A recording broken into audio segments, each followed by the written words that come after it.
Hey everyone, for those of you who don't know me, I'm Trever Wilson, a second year MFA Stage Management student.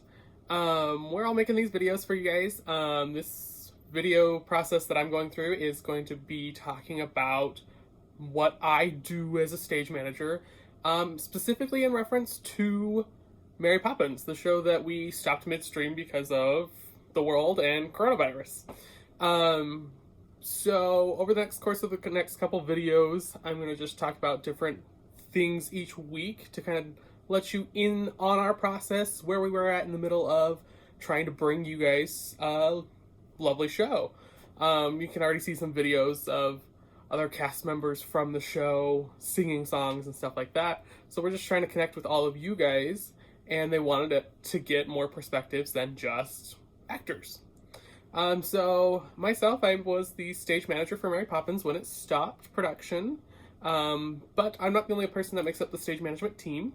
There is 4 of us that make up the stage management team for that show. Myself, Keegan, Jacob, and Sierra. The 4 of us were in rehearsals every day, working directly with the cast to put the show on its feet. This week I'm going to talk about pre-production.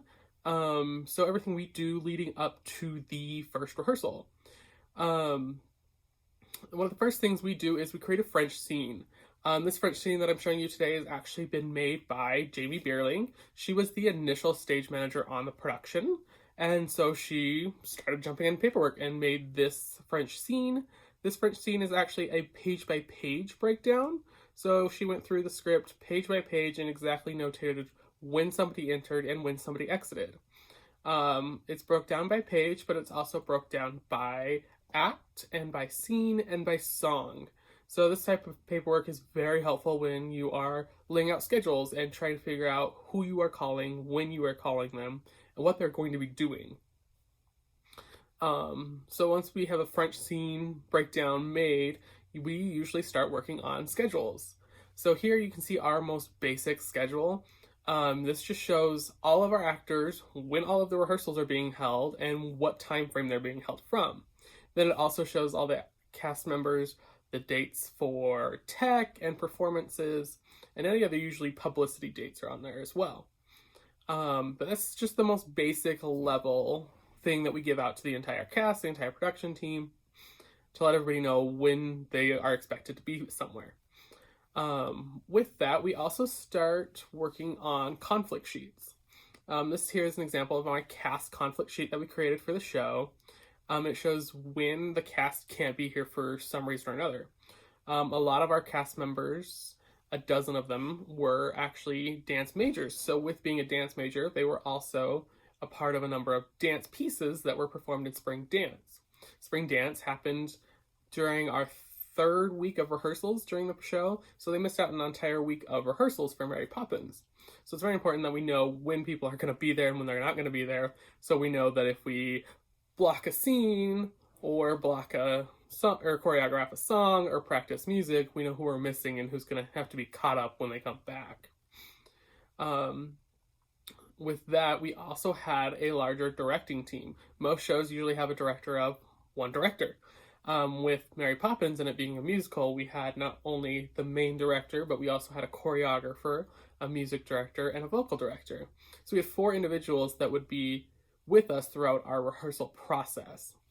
With that, we had 4 individuals who had 4 different schedules that we had to negotiate and track who's going to be where and when, and that way we could figure out exactly what we could do during the rehearsal process on a night-by-night basis. So that's when this schedule comes into handy. This one was my more detailed schedule for the show.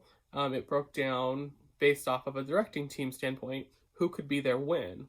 That's when the color coding came in really helpful. I could tell us, okay, great, based on this basic level, we know when we can do blocking, we know we can do choreography, we know when we can teach the music. In February, because of everybody's conflicts, laid itself out very nicely and not having to make a lot of decisions. Where when you looked at March schedule, there's a lot more of one color, and that one color being, we can do anything. So we have to try and determine what have we done, what have we not done. And I'll talk about some of that paperwork in my next video. The last thing I was going to talk to you guys about today is the cast list. This is kind of like one of the final documents we make before going into production mode, rehearsals. And with the casting process here at Wayne State, there's a general audition for all of the winter shows.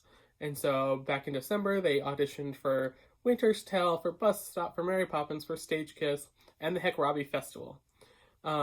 With that, they do one big long night of auditions, and then they do 2 to 3 days of callbacks after that. With Mary Poppins, we had 3 different days of callbacks. We had dancing callbacks, singing callbacks, and acting callbacks. Once all of the callbacks are done for all of the shows that we cast at the same time, all of the directing teams for all of those shows get into one big production meeting and decide who's going to be cast in what. They do this so that the maximum number of people can be cast in the maximum number of roles. That way we give the most opportunities to students as we possibly can. And then we create the cast list, and that gets sent out and publicized, and we are able to move into production mode. Hope you guys enjoyed this short little video. We will see you next week, and I'm going to start talking about what happens on rehearsal number 1 and what life turns into for a stage manager when we're up on our feet.